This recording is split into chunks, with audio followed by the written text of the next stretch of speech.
I am my own only when I am master of myself instead of being mastered by anything else.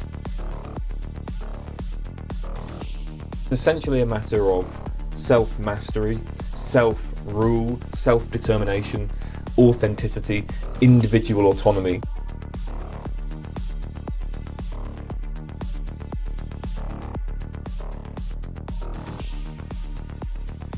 Absolute morality, the absolute morality that a religious person might profess would include what? Stoning people for adultery, death for apostasy, punishment for breaking the Sabbath. These are all things which are religiously based absolute moralities. I don't think I want an absolute morality.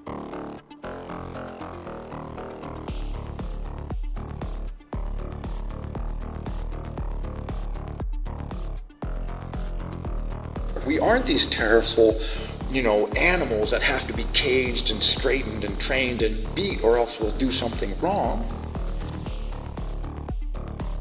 If you do not control your desires, you are not free. Then you are an animal. If you allow any single, lust for food to control you, then you've lost your freedom. Now you're not your own. You've lost yourself. This is not you in your totality. This is one part of you overwhelming the rest of you. That's not freedom.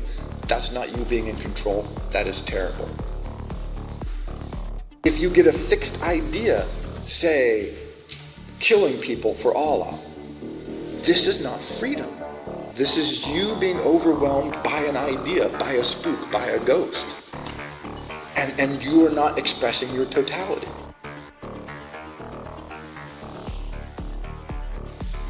People like to have friends. This is a glorious part of being a human being. If you are such an egoist that you damage your capacity to have friends, again, you're not being your whole self. You're not being true to yourself. You're being tricked, either by yourself or by your society in some way.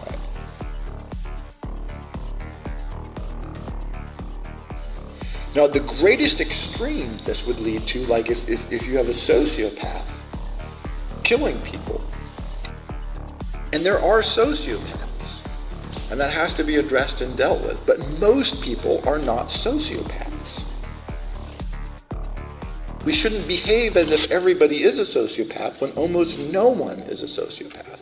It's a misleading sense of who we are. It's right to help others because it's usually in your self-interest to help them. I might want to smoke, drink, and eat ice cream every day, but that's not going to benefit me in the long term.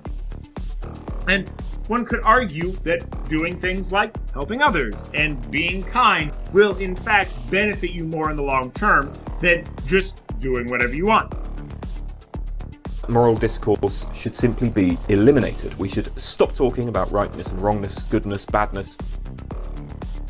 In general, when you realise that some discourse presupposes falsehoods, you stop using that discourse. Compare this to talk of witchcraft. There are no witches. Once we obtained good evidence that there were no witches, we stopped talking about witches and stopped acting as if witches existed.